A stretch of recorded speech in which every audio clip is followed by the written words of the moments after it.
ನಮಸ್ತೆ ಫ್ರೆಂಡ್ಸ್, ನಮಸ್ತೆ ಸ್ನೇಹಿತರೆ. ವಾಸ್ತು ಪ್ರಕಾರ ಮತ್ತು ಎಸ್ಟ್ರಾಲಜಿ ಪ್ರಕಾರ ನಿಮ್ಮ ಕನಸಿನ ಮನೆ, ನಿಮ್ಮ ಕನಸಿನ ಡ್ರೀಮ್ ಹೌಸ್ ಯಾವ ಥರ ಕಟ್ಟಬೇಕು ಅಂದರೆ ನಾನು ನಿಮಗೆ ಶಾರ್ಟಲ್ಲಿ ಡೀಟೇಲ್ ಹೇಳ್ತೀನಿ.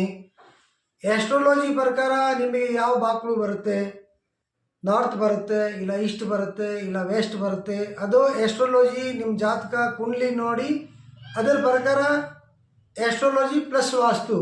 ಆಮೇಲೆ ನಿಮ್ಮ ಮೇನ್ ಡೋರ್ ವಾಸ್ಕಲ್ ಕೆಳಗಡೆ ನಿಮ್ಮ ಜಾತಕ ಪ್ರಕಾರ ಏನು ಬರುತ್ತೆ. ಆಮೇಲೆ ನಿಮ್ಮ ಭೂಮಿ ಪೂಜೆ ಮಾಡುವಾಗ, ನೀವು ಕನ್ಸ್ಟ್ರಕ್ಷನ್ ಸ್ಟಾರ್ಟ್ ಮಾಡಿದಾಗ ಆ ಜಮೀನಲ್ಲಿ ಏನಾಗಬೇಕು, ಸಿಲ್ವರ್, ಕಾಪರ್, ಗೋಲ್ಡು, ಅದು ನಿಮ್ಮ ಕುಂಡಲಿ, ನಿಮ್ಮ ಎಸ್ಟ್ರಾಲಜಿ, ನಿಮ್ಮ ಜಾತಕ ಪ್ರಕಾರ ಹಾಕಿದ್ರೆ ನಿಮಗೆ ಲಾಂಗ್ ಲೈಫು ಚೆನ್ನಾಗಿರುತ್ತೆ. ಅದಕ್ಕೆ ಎಸ್ಟ್ರಾಲಜಿ ಮತ್ತು ವಾಸ್ತು ಎರಡೂ ನೋಡಿ ನೀವು ಕನ್ಸ್ಟ್ರಕ್ಷನ್ ಮಾಡಬೇಕಾದ್ರೆ ಎರಡನ್ನ ಕಂಪೇರ್ ಮಾಡಿದ್ರೆ ತುಂಬ ಚೆನ್ನಾಗಿರುತ್ತೆ.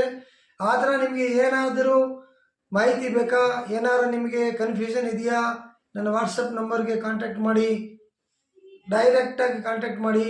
ನಾನು ನಿಮಗೆ pin to pin astrology plus vastu kundli ಮತ್ತು ಕುಂಡ್ಲಿಯಿಂದ ಜಾತಕ ಪ್ರಕಾರ ಯಾವ ಥರ ಯಾವ ಬಾಕ್ಲು ಬರುತ್ತೆ ಪ್ರತಿಯೊಂದು ನಿಮಗೆ ಮಾಹಿತಿ ಕೊಡ್ತೀನಿ, ಒಳ್ಳೆ ಪ್ಲಾನ್ ಮಾಡಿಸ್ಕೊಡ್ತೀನಿ.